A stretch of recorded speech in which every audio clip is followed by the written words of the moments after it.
1, The Valley of Bones, is about a desert kingdom which is under the thrall of a number of petty desert tyrants who have been oppressing the people. But also there is a mystical character called the Everchild, who has apparently been reborn. She was once queen of the valley, and now a young girl has appeared who's claiming to be the Everchild. Now you can back her, or you can back the evil desert kings, as you wish. But obviously the greatest challenge would be to overthrow the tyrants and put her on the throne. It's also the story about Akira of Chalice and his attempt to regain his honour. His family is in disgrace because they used to be part of a great line of Kensai sword saints. But the last 3 generations, they've failed to meet that high standard. Akira is in disgrace, but he has the chance to regain his honour. But to regain it, it's not quite as straightforward as you might think, and he has many trials and tribulations to overcome. Book 2 is also Sir Jessica Dane's story. She stands to inherit the barony from her father, but she doesn't get on with him, and the tension in House Dane is something that Sir Jessica has to navigate through the course of the book. Her story in many ways is even more difficult than Akira's, but you also stand to gain a great deal more.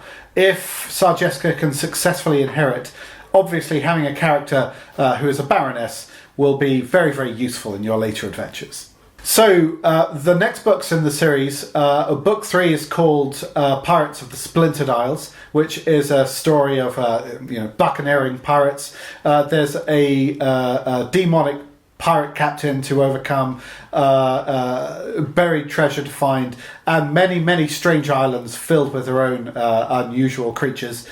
It's the story of Tasha, a buccaneering thief, and a bit of a tale of revenge against her former girlfriend. Book 4 is called The Gilded Throne. That's a story about the corruption of King Francis Goldwell. He needs to be overcome if you are going to restore a freedom and dignity to the kingdom. Essentially, he's a ruler who's outstayed his welcome, but without the party to find evidence of his corruption, he's going to remain in power. It's the story of Brash, who is our most charismatic character. He was in a love triangle with Duchess Montel and the king at the same time, and so is a wanted man in the kingdom. So trying to resolve that will be a challenge. Book 5 is called The Savage Lands. It's one of the most unusual books because it doesn't have its own map. You've got to explore the land yourself. It's not been settled.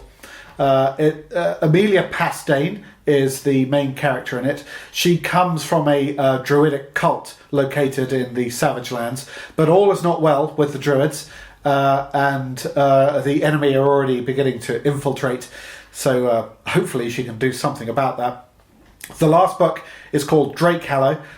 It's a mysterious land. I don't want to give too much away about it, except to say that it's sort of a steampunk fantasy world where the magical industries that everyone relies on have produced terrible monsters which are now infesting the land, pretty much putting the entire country in great peril and its existence in doubt.